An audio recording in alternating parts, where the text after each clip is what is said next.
오늘 말씀은 새 포도주는 새 부대입니다. 오늘 레위를 만나주신 그 좋으신 주님을 우리의 삶 가운데도 동일하게 만나게 되기를 축복합니다. 오늘 말씀을 세 부분으로 나눠서 나누고자 합니다. 첫 번째는 레위를 찾아오신 예수님입니다.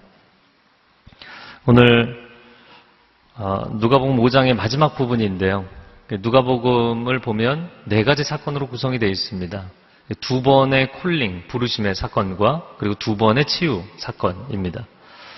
그래서 5장이 시작하는 부분에서 해변에서 시몬을 부르시죠. 그리고 오늘 마지막 부분은 세관에서 레위를 부르십니다. 그리고 그 중간에는 나병 환자와 중풍병자를 주님이 치유해 주시는 사건이 나옵니다. 여러분, 우리가 주님의 치유를 경험하고 회복을 경험하는 것도 참 좋은 일이고 복된 일입니다. 그러나 부르심을 받는 것은 그것과는 비교할 수 없는 차원의 영광스러운 일인 것이죠. 이 치유의 사건과 부르심의 사건에 또 한 가지 중요한 차이점이 있습니다. 이 치유 사건은 주님이 마을에 계실 때, 집에 계실 때 병자들이 찾아와서 주님이 치료를 해주신 것이고요. 부르심의 사건은 예수님이 직접 그 사람에게 찾아가셔서 그들을 부르신 사건입니다. 여러분, 우리가 주님 앞에 치유를 구하고 회복을 구하고 주님을 쫓아가며 신앙생활을 할 수도 있지만 정말 내가 세상을 바꿀 소중한 한 사람이기 때문에 주님이 나를 찾아오시는 그런 사람들이 되기를 축복합니다. 그렇게 주님이 내게 소중한 분이실 뿐만 아니라 나도 주님의 나라의 소중한 일인으로 사역할 수 있는 사람이 되는 것이죠. 그런데 시몬을 부르신 그 부르심과 레위를 부르신 부르심이 또 사건이 차이가 납니다. 시몬을 부르신 것이 비천한 인생을 부르신 사건이라면 이 레위를 부르신 것은 그것과는 더 상황이 열악한 완전히 망가지고 깨진 인생을 부르신 사건입니다. 시몬이 주님께 고백을 했었죠. 나를 떠나십시오. 나는 죄인입니다. 그는 죄를 자각했기 때문에 죄인이라고 고백했지만 오늘 본문의 주인공으로 등장하는 이 레위는 정말 죄를 지었기 때문에 죄인인 거예요. 다른 차원의 문제였던 것이죠. 그래서 이 히브리 독자들이, 유대 독자들이 이 두 사람의 케이스를 본다면 시몬에 대해서는 동정심을 느끼지만 레위에 대해서는 분노를 느끼는, 민족을 배신한, 사람들을 고통스럽게 했던 인물인 것이죠. 그리고 결정적인 또 한 가지 차이점이 있습니다. 그것은 시몬에게 다가가셔서 부르실 때는 여러 차례에 걸쳐서 그를 만나셨어요. 사실은 약간 긴 작업의 과정이 있었어요. 그런데 이 레위를 부르실 때는 정말 벼락같이 한순간에 그를 부르셨어요. 그래서 그를 부르신 장면이 오늘 본문의 27절과 28절 딱 두 절로 끝이 납니다. 두 절로 그를 부르시는 아주 순식간에 이 사건이 일어나게 됩니다. 그리고 나서 후속의 이야기가 오늘 나머지 부분을 차지하는 것이죠. 오늘 본문의 27절 말씀해 보면 예수께서는 밖으로 나가셨다 이렇게 되어 있습니다. 예수님이 집 안에서 병자들을 치유하시고 말씀을 가르치시다가 무슨 생각이 나셨는지 불현듯이 갑자기 집을 뛰쳐나가셨다는 거예요. 그리고 집을 나가서 어디를 가보니까 세관 앞에 가서 서신 거예요. 뒤쫓아갔던 사람들이 얼마나 놀랐겠습니까? 왜냐하면 그 세관에는 모든 사람들이 미워하는 공공의 적인 세리가 그곳에 앉아 있었기 때문이죠. 근데 그 세리의 이름이 무엇이냐면 거룩한 레위 지파의 이름을 따서 레위였어요. 그의 또 다른 이름이 있었는데 그것은 마태입니다. 마태복음의 저자입니다. 이 사람은. 마태라는 이름은 하나님의 선물이라는 뜻이에요. 그러나 그의 인생은 그의 이름과는 전혀 다르게 그의 이웃들에게, 그의 동족들에게 하나님의 선물로 받아들여질 수 없는 그런 인생을 살았던 사람이죠. 예수님이 그를 바라보십니다. 27절 하반절에 보면 세관에 앉아있는 것을 보고 말씀하셨다. 이 본다라는 표현이 그냥 눈에 들어와서 본다는 것이 아니라 그를 주목하여 보셨다라는 것이죠. 이 사복음서 마지막 부분을 보면 시몬 베드로가 주님을 3번 부인했을 때 주님이 그 재판정 신문을 당하시는 곳에 뒤돌아서서 시몬을 보시죠. 그때 마주쳤던 그 예수님의 눈빛, 시몬의 심장이 멈출 것 같은 것이죠. 여러분, 예수님의 눈빛은 무섭거나 책망하는 눈빛은 아니지만 그를 바라보고 계시는 거예요. 그를 주목하고 계시는 거예요. 그 레위의 속마음 깊은 곳을 다 훑고 지나가시는 그의 모든 사정을 알고 계시는 눈빛인 거예요. 그 눈빛으로 레위를 바라보시니까 레위가 순간 숨이 멈추고 얼굴이 붉어지면서 어찌할 바를 모르겠는 거예요. 근데 주님이 한시도 지체하지 않고 그에게 말씀하십니다. 나를 따라오너라. Follow me. 나를 따라와라. 앞뒤 아무 얘기도 없이 그냥 나를 따라오라는 거예요. 그렇게 강력하게 부르셨어요. 28절에 레위는 그 자리에서 벌떡 일어나 모든 것을 버려두고 예수님을 따라갔습니다. 이야기합니다. 저는 예수님이 이런 세리를 콜링할 때 주변의 사람들이 웅성거리기 시작했을 거라고 생각이 돼요. 아니, 도대체 주님이 저런 인간을? 어떻게 저런 인간을? 예수님이 이런 악명 높은 세리를 제자로 콜링하셨다는 것도 참 이상한 사건이지만, 그러나 그 세리가 정말 따라오라고 한다고 따라간 것도 이상한 사건이에요. 여러분, 시몬과 같은 일반인도 주님 나를 떠나십시오. 나는 죄인입니다. 이렇게 한번 사양하는 거잖아요. 근데 완전히 인생이 깨지고 하나님을 등지고 민족을 등진 사람이 주님이 오라 그런다고 정말 저는 죄인입니다. 제가 회개합니다. 다시 생각해 보십시오. 이런 한마디 코멘트도 없이 그냥 따라갔어요. 부르신 주님도 이상하고 따라간 세리도 이상한 것입니다. 게다가 지금 이 사람이 뭐를 하고 있냐면 거리를 가다 보니까 그 사람이 세관에 앉아 있었고 거기서 세금 징수를 하고 있었다. 그래서 당시의 세리들이 집집마다 사람을 찾아다니면서 세금 징수를 하는 사람이 있었는가 하면 이렇게 도로 한가운데서 세관을 세워놓고 거기서 통행세를 받는 세리들이 있었어요. 그 당시에 그 사람이 이 갈릴리 지역에서 세금을 통행세를 받았다는 것은 저 북쪽 다마스커스가에 있는 시리아 지역으로부터 이집트에 이르는 큰 길이죠.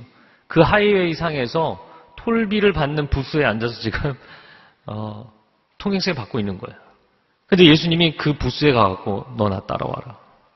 그랬더니 근무 시간에 갑자기 근무지 이탈한 거예요. 이것도 뭐 굉장히 이상한 사건입니다.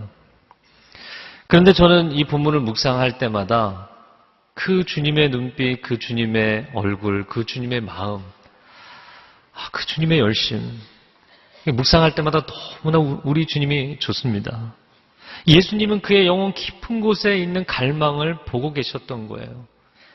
부모는 그가 하나님께 헌신된 인생이 되기를, 이웃에게 축복이 되기를 원해서 그의 이름을 지어주었지만 그는 이 어려운 시대를 뚫고 가기 위해서 돈을 선택하고 세상을 선택했어요.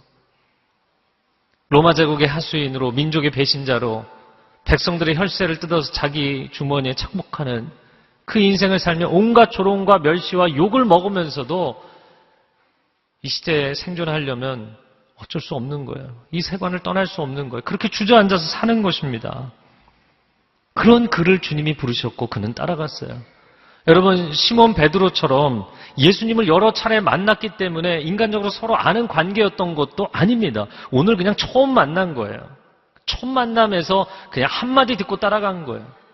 게다가 같은 직종이었던 삭개오를 생각해보면 삭개오는 적어도 관심이나 표명했잖아요. 거리에 나가서 뽕나무에 올라가서 내가 당신을 사모한다는 마음 표현이라도 했잖아요.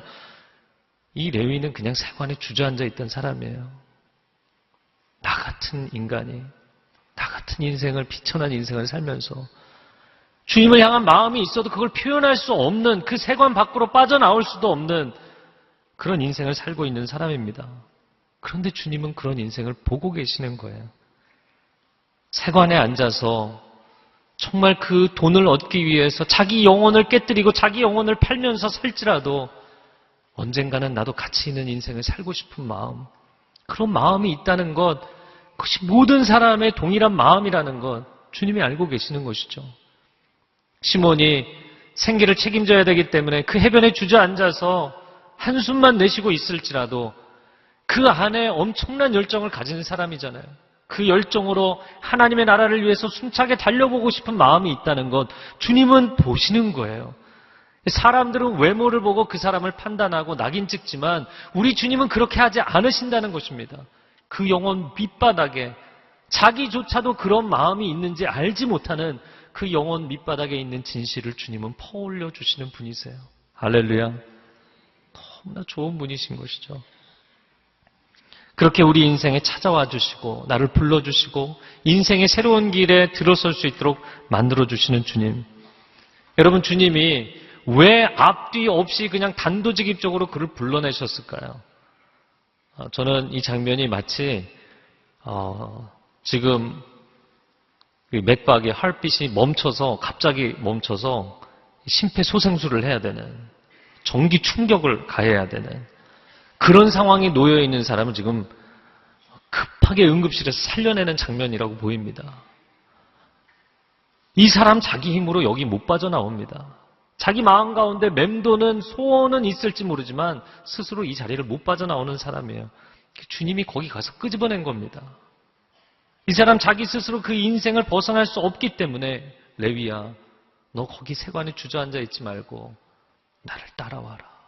나를 따라와라. 그런데 그것이 그 영혼 밑바닥에 있는 정말 간절한 소망이었거든요. 그러니까 주님 한마디에 그냥 다 버려두고 쫓아간 겁니다. 오늘 이 말씀이 참 재미있는데 그 자리에서 벌떡 일어나 마치 전기 충격 받아서 갑자기 일어나게 된 것처럼 그렇게 주님을 따라 나서게 된 것이에요. 여러분, 새해가 시작이 되고 새로운 마음을 가져보지만 인생의 자리가 그냥 동일한 그 자리에 머물러 있는 사람들, 저는 오늘 본문을 놓고 말씀을 준비하고 기도하면서 하나님, 레위와 같은 처지에 있는 사람들이 오늘 결단하게 해주십시오. 오늘 반응하게 해주십시오. 오늘 주님을 따라 나서게 하여 주옵소서 기도했어요. 여러분, 오늘 이 교회는 이렇게 함께 예배를 드리지만 몇 년 동안 예배만 드리고 한 걸음 더 주님께 가까이 다가가야 되는데 새가족반에도 안 들어오시고 순예배도 안 들어오시는 분들이 계세요. 주로 2층과 3층 천에 앉아 계신 분들 중에 많이 계세요. 주님과 더 가까이 계시긴 한데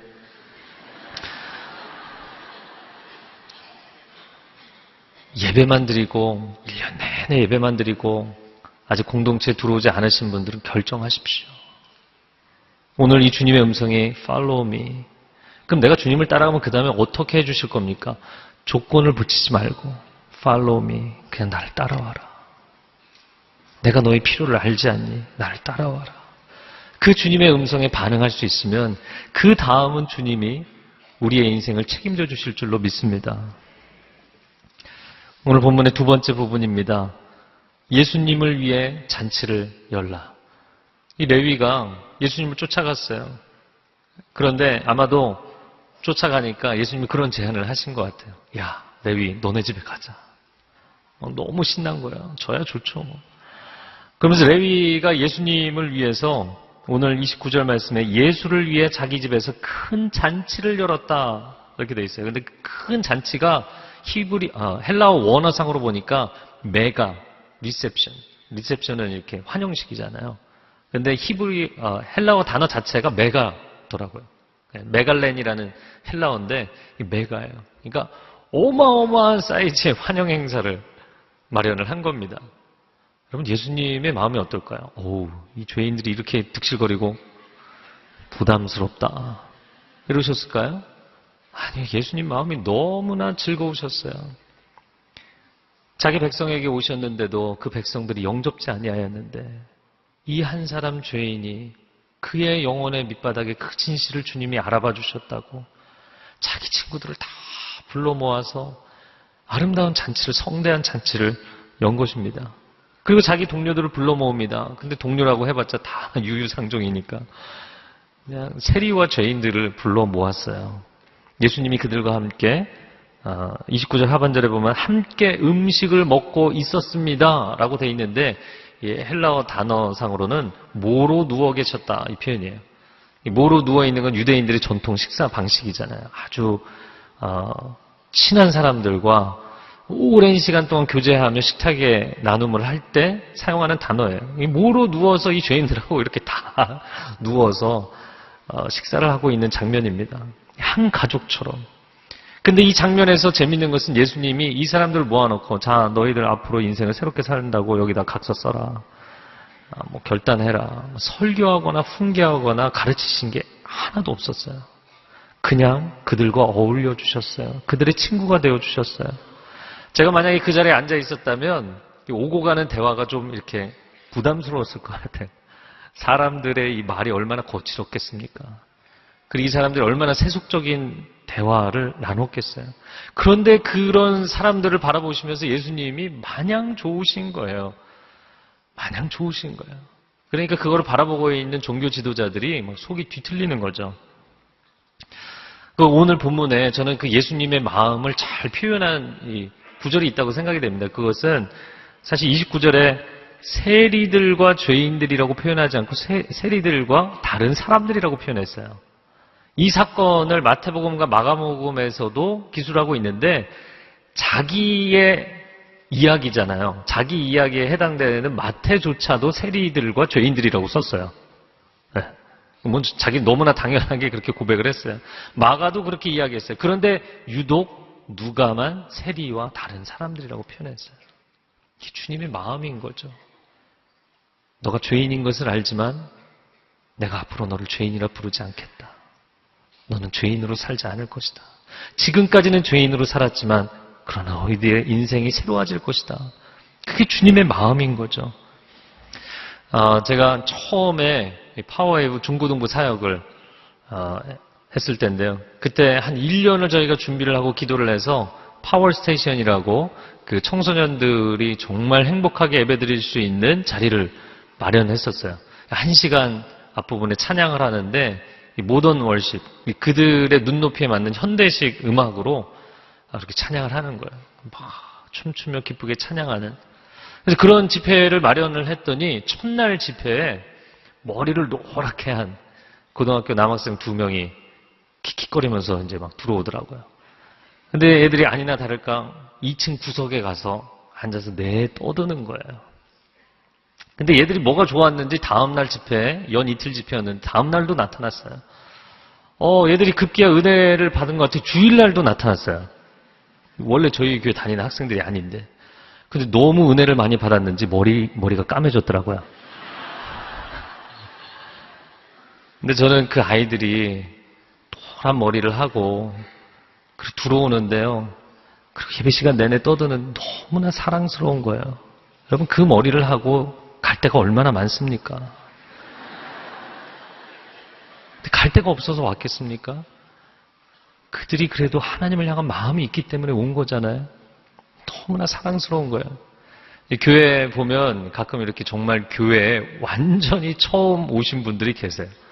그러면 이분들은 이 교회 용어가 익숙하지 않아요. 이분들은 딱 금방 알아채죠. 사용하는 이 보캐블러리가 달라요. 예. 그리고 패션이 조금 다르고. 제가 캐나다 밴쿠버에서 4년 동안 사역할 때 그런 분들이 가끔 있었어요. 누가 초대하니까 교회 처음 가는데 큰맘 먹고 이제 교회를 쫓아가는데 나름대로 빼입고 오셨는데 약간 이게 어디 뭐 밤에 클럽 가는 것 같은 복장으로 그러면요 이 교회 오래 되신 분들은 그런 사람들이 눈에 거슬리는 거예요. 네. 안 좋게 봐요. 왜 교회를 저러고 나타나냐? 왜 교회에서 저런 말을 사용하냐? 그렇게 보시는 경우가 있어요. 제가 캐나다 밴쿠버에서 있을 때는 여기서는 거의 그런 일이 없지만 조금 날씨가 풀리면 반바지에 슬리퍼 신고 오시는 분들도 상당히 많았어요. 그런데 이 교회 어르신들이 항상 그러는 건 아니지만 그냥 다음 주에는 제대로 입고 오겠지 이렇게 생각을 하는데 계속 그렇게 입고 오면 이제 불러 세우는 거예요. 교회 그렇게 입고 오지 마라. 제대로 입고 와라. 나름 자기는 제대로 입고 온 건데 저는 그런 분들이요. 여러분 캐나다 이 밴쿠버가 캐나다가 인구 수만큼 호수가 있다고 얘기합니다. 조금만 가면 호수, 조금만 가면 공원, 해변, 아름다운 산이 있고 여러분 그 복장으로 그 황금 같은 주말에 놀러 갈 때가 얼마나 많습니까? 근데 교회 나온 거예요. 정말 주님의 관점, 주님의 마음으로 보면 그 사람들이 너무너무 사랑스러운 거예요. 너무나 귀한 거예요. 정말 오늘이 교회, 교회라는 데를 처음으로 나와 보신 분들을 환영합니다. 네. 여러분 환영하셔야죠? 환영해야 돼요. 이런 분들이 얼마나 주님 보시기에 아름답고 귀한지 모르겠어요. 우리가 사람들을 바라볼 때 주님의 관점으로 볼 수 있다면 얼마나 좋을까 생각이 됩니다. 여러분 어떤 강요나 비난이 사람을 바꿔놓지 못합니다. 오히려 불러 세워놓고 당신 왜 그러냐 그러면 그 사람 교회 안 나와요. 하나님 당신을 사랑하십니다. 이 복장을 하고도 이렇게 나타나셨으니 할렐루야. 이렇게 축복을 하면 하나님의 그 마음이 전달이 되는 거죠. 사랑만이 사람을 변화시킵니다. 사랑만이 사람을 변화시켜요. 제가 예전에 그 공동체 사역을 할 때 12년 된 그 부부가 와서 막 이혼을 하느니 마느니 막 어려운 거예요. 그 얘기를 들어보니까 이 남편이 안 좋은 습관을 고치지를 못하는데 집에 들어오면서 신발을 벗어 던지고 양말을 벗어 던지고 옷을 하나씩 벗어 던지는데 그것도 까 뒤집어 가면서 이제 막 12년째. 이제 거기서부터 발단해서 막 온갖 집안의 그 히스토리들이 이제 다 쏟아져 나오는 거죠. 막 싸우는 거예요. 제가 그분들을 상담하면서 저는 뭐 결혼해서 이거 뭐 긴 얘기이기 때문에 다 할 수는 없지만 나중에 다 말씀드리겠지만 저는 결혼해서 제일 힘든 공동체 훈련이 이 치약 짜는 거였어요. 저는 치약을 정말 가지런히 짜서 올려야 되는 사람이거든요. 아무리 바빠도. 늘 이런 사람들이 손해를 보는 거죠. 근데 저는 그것 때문에 몇 번 실갱이를 했지만 1년 만에 포기했어요. 1년 만에. 야, 내가 이렇게 너무 쪼잔하게 되면 안 되겠다. 1년 만에 포기했어요. 근데 12년째 그 옷 벗는 습관 때문에 싸움이 멈추지 않는 거예요. 제가 이 얘기를 했더니 25년 된 순장 집사님 부부가 그런 얘기 하시더라고요. 우리 부부는 25년째 뭘 갖고 싸우냐면 화장실 휴지를 앞으로 떨어뜨리냐 뒤로 떨어뜨리냐 이거 갖고 싸우고 있대요. 그랬더니 그 얘기를 옆에서 듣고 계시던 40년 된 장로님 부부가 우리 집은 옷걸이를 앞으로 거냐 뒤로 거냐 이거 갖고 싸우고 있대. 어떻게 인간이 옷걸이를 앞으로 걸 수 있냐 뒤로 걸 수 있냐 뭐 이런 거 갖고 싸우는 거예요. 여러분 사람이 사람을 바꿔놓지 못합니다. 사람이 다른 사람 바꾸려고 그러면 튕겨나가거나 부러지는 거예요. 사람은 사람을 바꿔놓을 수 없어요. 사람을 변화시키실 수 있는 분은 오직 하나님이신 줄로 믿습니다. 사람이 참 바뀌지 않아요. 뭐가 바뀌지 않냐면 다른 사람을 내가 바꿔놓겠다는 그 잘못된 생각이 바뀌지 않아요. 할렐루야. 네. 그래서 가장 가까이에 있는 내 옆에 있는 사람을 하나님께 맡겨드리세요. 예수님이 이 사람들 바꾸려고 막 혼내지 않으시잖아요. 그런데 바뀌잖아요. 여러분 동화 속의 이야기 제가 참 좋아하는 이야기가 지나가는 행인의 외투를 벗기는 바람이 햇님에게 내기를 걸죠. 누가 저 사람의 외투를 벗기는지 너가 힘이 센지 내가 센지 해보자. 바람이 뭐 강풍을 부는데 그 행인이 더 외투를 부여잡지 않습니까? 그런데 햇님의 차례가 되어서 따스한 햇살을 내리쬐 주니까 스스로 자기가 외투를 벗는 거예요. 여러분 남편의 아내의 자녀의 그 외투를 벗기잖아요. 억지로 벗기면 벗기고 나서도 서로 기분이 안 좋아요. 그건 바뀐 게 아니라 부러진 것입니다. 깨진 것입니다. 여러분 하나님이 우리를 인격적으로 사랑해 주시는 줄로 믿습니다. 우리가 크리스찬이잖아요. 크리스찬 가정이잖아요. 서로를 인격적으로 사랑해 줘야죠. 그것이 우리가 주님께 배운 사랑의 방식인 것입니다. 비난하지 마십시오. 강요하지 마십시오. 결국에는 사랑이 그 사람을 온전하게 만들 줄로 믿습니다. 그런데 오늘 바리새인들은 비난하는 거예요. 30절에서 32절 말씀에 보면 바리새파 사람들이 제자들에게 비방을 합니다. 그런데 참 재밌는 건 제자들이 대답을 하는 게 아니고 예수님이 대답을 했어요. 그러니까 제자들도 조금 이 상황을 감당하기 힘들었던 것 같아요. 자기들도 사실 비천한 출신인데 그래도 저런 인간들과는 다르다. 그러니까 자기들도 난감한 상황인 거예요. 그러니까 대답을 못하고 있으니까 예수님이 대답을 하셨어요. 예수님 뭐라고 말씀하시냐면 의롭다고 하는 너희에게는 의사가 필요 없을지 모르지만 그러나 병든 사람에게는 의사가 필요하지 않느냐. 그리고 특히나 저 레위처럼 너무나 심한 병에 걸려서 스스로 그 자리에서 일어나지도 못하는 사람을 위해서 내가 하늘나라의 왕진 가방을 가지고 이 땅에 찾아온 게 아니냐. 그런데 너희가 나를 거부하는구나. 말씀하시는 것이죠. 그런데 이 바리새인들이 그렇게 대답을 듣고 나서도 멈추지 않고 또 공격을 합니다. 그래서 그것이 33절에서 35절 말씀입니다. 요한의 제자들도 금식하고 바리새인의 추종자들도 금식하는데 왜 당신 제자들은 항상 파티를 여는 것이냐. 예수님이 답변하시죠.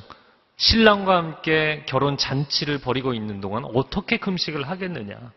이것은 이스라엘 사람들에게는 다 이해가 되는 굉장히 중요한 문화적인 상황입니다.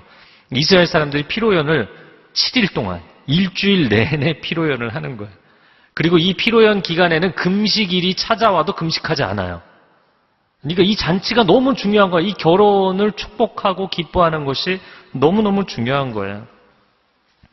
저는 이 상황을 묵상을 하면서 사실은 하나님의 아들이 이 땅에 오셔서 그 백성들과 함께 더불어 행복한 잔치를 벌이는 그 자리를 누가 마련해야 정상입니까? 종교 지도자들이 마련해야 정상인 것이죠. 근데 이들이 그 자리를 마련하지 않으니까 한 회심한 죄인이, 세리한 사람이 예수님을 위해서 놀라운 잔치 자리를 마련한 거예요. 사실은 이 자리가 예배의 자리인 것이죠. 그 주님을 사랑하고 그 주님을 기뻐하고 그 주님과 교제하는 자리, 예배의 자리를 마련한 거예요. 그렇게 행복한 예배의 자리, 나눔의 자리를 마련했더니 그게 불만인 거예요. 엎어버리고 싶은 거예요.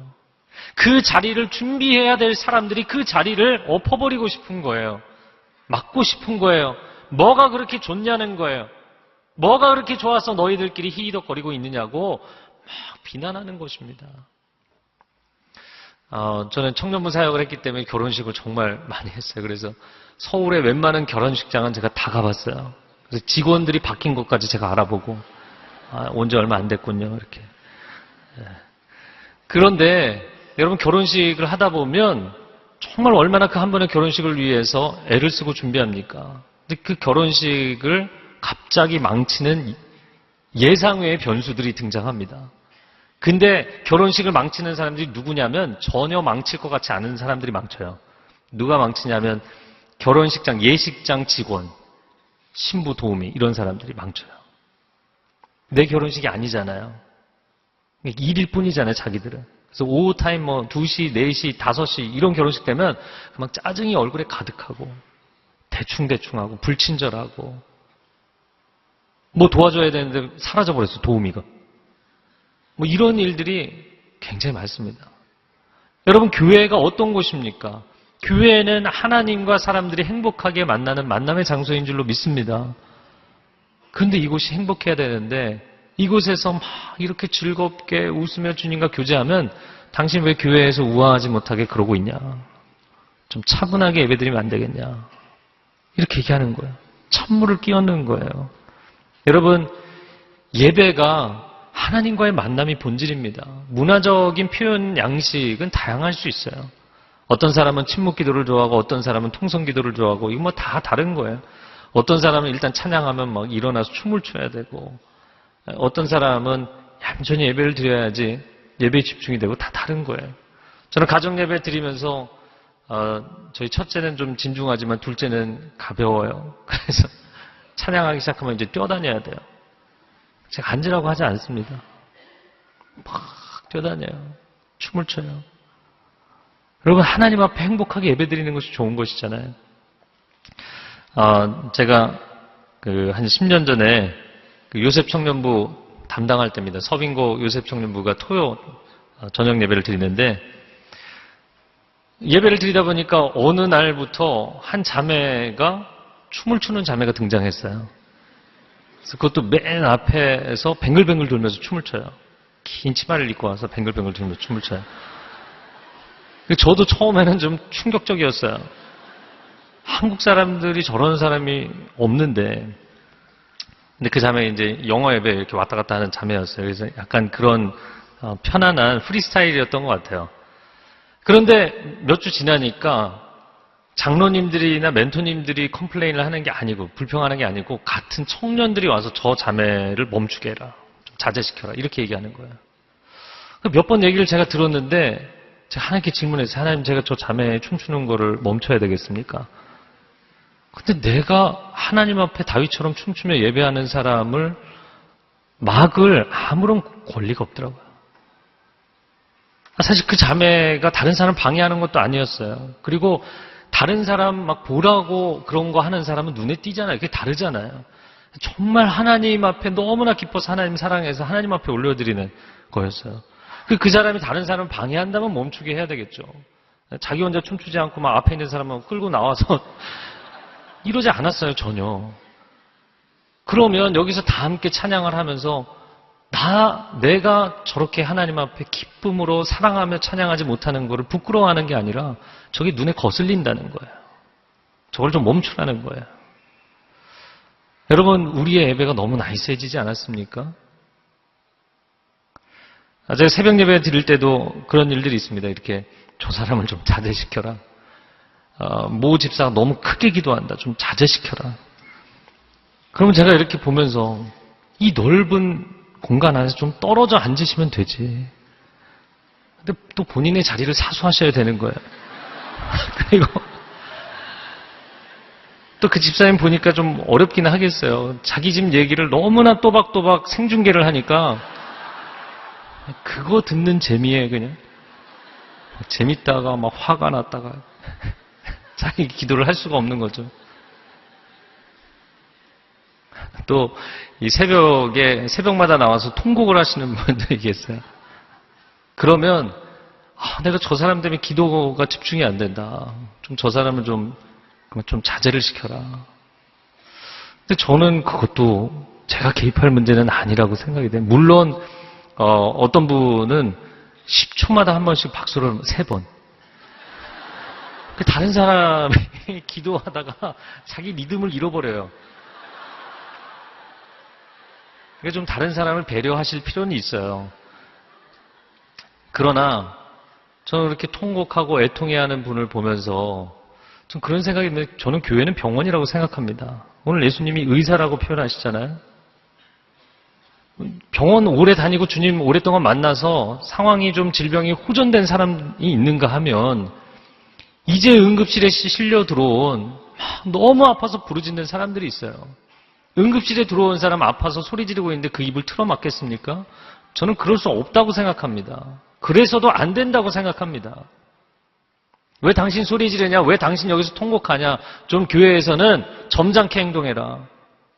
아니 병원에 와 있잖아요. 병원에 와 있는데 병원 복도를 지나가면서 아니 도대체 병원에서 왜 머리는 그렇게 안 감아서 머리가 떡져 있고 왜 환자복은 입고 돌아다니냐? 이렇게 얘기하는 거 이상한 거잖아요. 병이 완치가 돼서 너무나 기뻐서 펄쩍펄쩍 뛰고 막 울고 막 기뻐서 어쩔 줄 몰라 하는데 왜 병원에서 좀 점잖게 행동하지 않고 그게 뭐냐? 여러분 우리는 어느새 문화를 강요하고 있는 거예요. 복음을 이야기하는 것이 아니라 자기들이 편안한 스타일을 다른 사람에게 강요하는 거예요. 여러분 교회는 눈물이 있고 감격이 있고 환호가 있고 춤이 있고 하나님을 그렇게 감격적으로 만나는 자리인 줄로 믿습니다.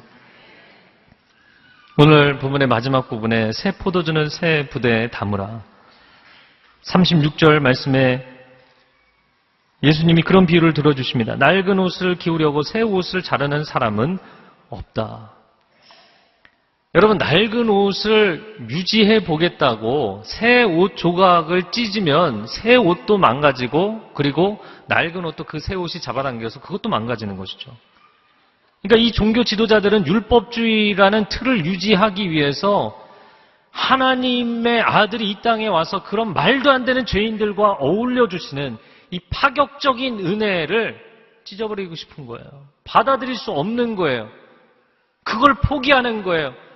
하나님의 그 파격적인 은혜가 그들에게는 거슬리기 때문에 그거를 버리고 자신들이 익숙한 율법주의를 선택하겠다는 거예요.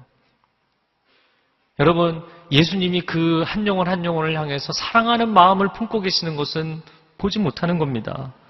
사랑하는 성도 여러분, 저는 이 하나님의 파격적인 은혜를 묵상하면서 하나님의 임재 자체가 파격일 수밖에 없다는 것, 이것을 우리가 인정해야 됩니다.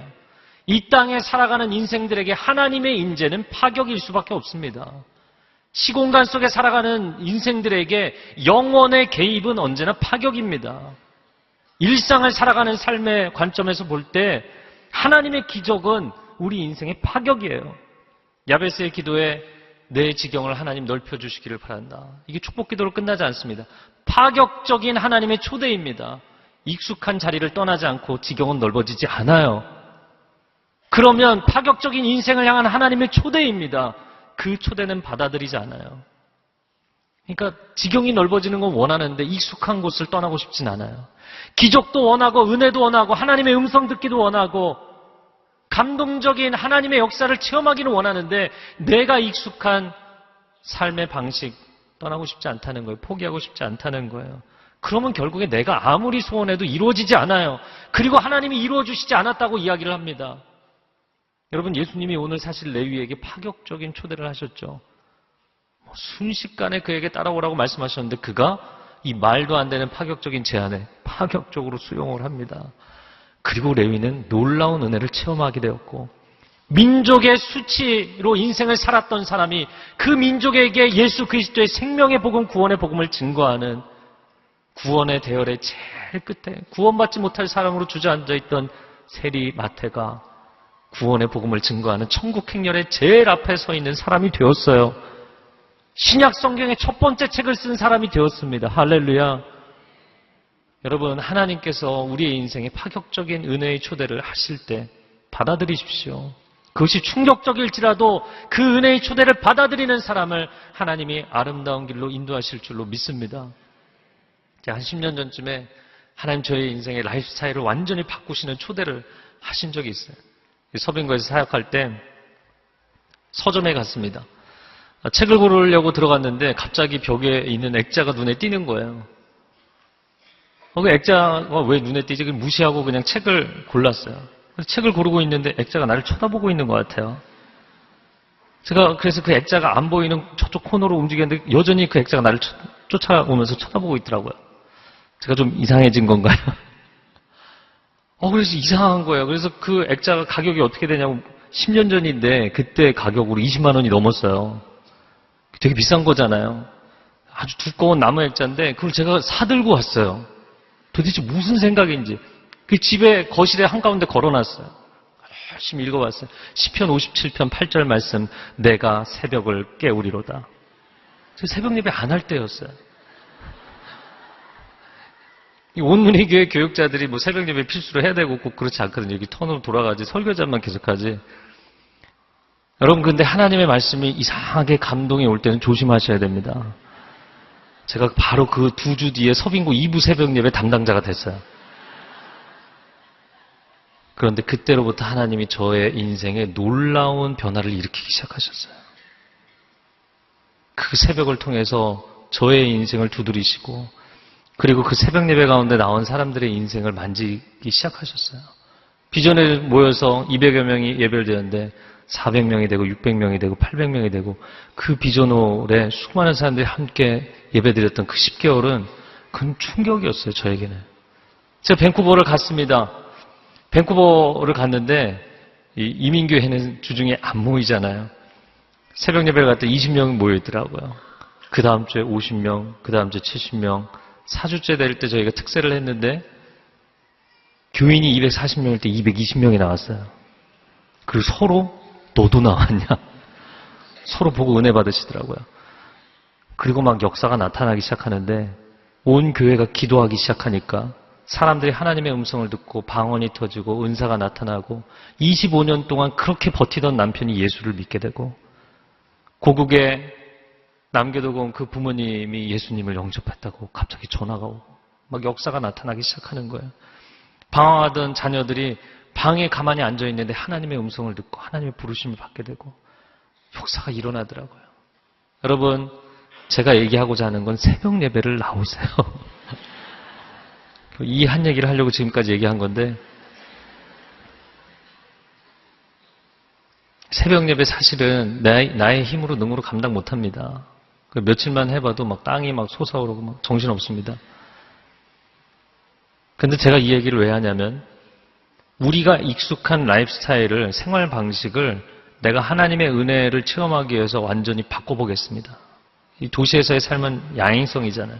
그걸 다 내려놓고, 나이트 라이프, 밤 생활을 다 내려놓고, 야식도 내려놓고, 드라마도 내려놓고, 여러분의 삶이 그냥 특세가 아니라 일상적으로 드리는 하나님 앞에 새벽 예배, 삶의 패턴을 완전히 바꾸면 저는 이 새벽 예배가 좋은 게 심폐소생술을 하는 시간이다. 이렇게 생각이 돼요. 말씀의 충격, 하나님의 임재의 충격. 주일에는 맨정신으로 이렇게 잘 차려입고 준비해서 나오시잖아요. 주일에는 설교하면 사람들이 이렇게 생각이 살아있기 때문에 필터링을 해요. 쭉 받아들일 것만 받아들여요. 근데 새벽에는 지금 내가 정말 목사님 말씀대로 몸 안에 있는지 몸 밖에 있는지 그런 컨디션으로 나와서 앉아있으면 말씀을 선포하면 그냥 하면서 그냥 다 받아들이는 거예요. 그리고 인생이 놀라운 속도로 변하기 시작하더라고요. 하나님의 능력을 체험하고 인생의 역사가 나타나기 시작하더라고요. 할렐루야. 저와 여러분이 하나님의 은혜의 이 파격적인 초대에 반응할 수 있기를 바랍니다. 그것이 어떤 사람에게 새벽 예배로, 어떤 사람에게는 심야 예배로, 어떤 사람은 성경 통독으로, 어떤 사람은 이제 공동체의 자리로 나오는 그 결단으로 하나님 부르시는 것입니다. 이 시간 함께 기도하기를 원합니다. 기도할 때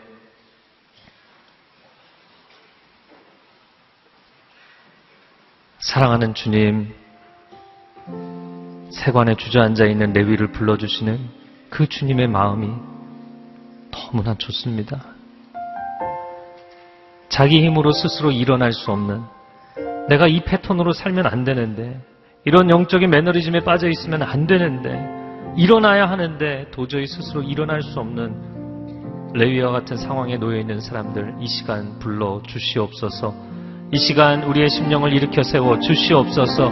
이 시간 우리의 인생이 다시 한번 믿음으로 선포하고 일어나게 하여 주옵소서.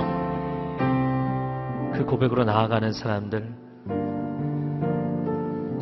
가장 부끄러웠던 인생이 가장 영광스러운 복음을 증거하는 삶으로 변화되었던 것처럼 그 인생을 하나님 놀랍게 변화시켜 주실 줄로 믿습니다. 그런 축복의 한 주간이 되게 하여 주옵소서. 예수 그리스도의 이름으로 기도합니다. 아멘.